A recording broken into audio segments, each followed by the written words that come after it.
Ya buat kamu yang belum subscribe, buruan pencet tombol subscribe di bawah, biar kamu nggak ketinggalan video terbaru. Asia Pasifik 2020 akan dimenangkan Cina. Profesor Anne Mary Murphy, seorang peneliti senior di Western East Asia Institute, Universitas Columbia mengatakan, perang ke depan adalah perang pangan, air, dan energi. Diistilahkan dengan perang ekonomi Asia Pasifik di Indonesia, dan dapat dipastikan Cina adalah pemenangnya. Kedekatan hubungan Cina dengan pemerintahan Jokowi akan menjadi modal bagi pembangunan kekuatan Cina di kawasan Asia Pasifik. Ditambah lagi dengan rencana Cina memasukkan ke Indonesia 200 juta penduduknya, yang sebagian besar tentara merah sesuai pola atau strategi ketika menguasai Tibet. Pulau-pulau reklamasi dikuasai warga Cina dijadikan benteng pertahanan ibu kota NKRI yang didukung oleh pemerintah poros Beijing.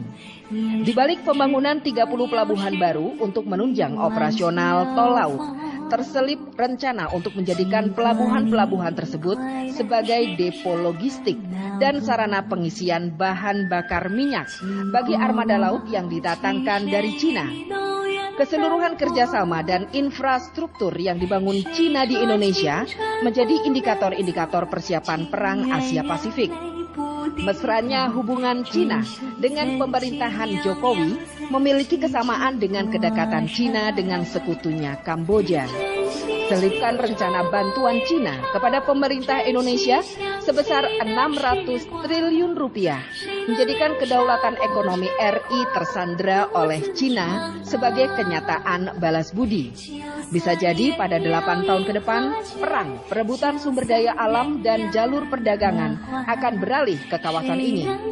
Indonesia harus menyiapkan diri untuk menghadapinya. Potensi konflik akibat sumber daya alam melimpah telah disadari oleh Presiden pertama Republik Indonesia Insinyur Soekarno yang mengatakan kekayaan alam Indonesia suatu saat nanti akan membuat iri negara-negara di dunia. Dan semua ini sudah mendekati kenyataan. Kita harus semakin waspada dengan kekayaan alam yang kita miliki karena menjadi bahan rebutan oleh negara asing. Pertambahan jumlah penduduk memerlukan pasokan pangan, air, dan energi yang melimpah untuk menopang hidup, dan semuanya ada di dalam sumber daya alam yang kita miliki. Kedepan, energi fosil akan habis dan digantikan oleh energi dari kekayaan alam hayati yang ada di negara Khatulistiwa, terutama di Indonesia. Maka Indonesia akan menjadi lumbung pangan, air, sekaligus juga lumbung energi yang berasal dari kekayaan alam hayati, dan perang perebutan sumber daya alam itu bakal terjadi tidak lama lagi di kawasan Asia Pasifik. Perang ke depan adalah perang pangan, air, dan energi. Diistilahkan dengan perang ekonomi Asia Pasifik di Indonesia dan dapat dipastikan Cina adalah pemenangnya.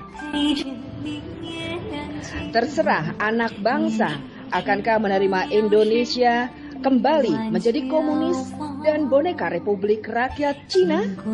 Ning Jeng melaporkan dari Beijing.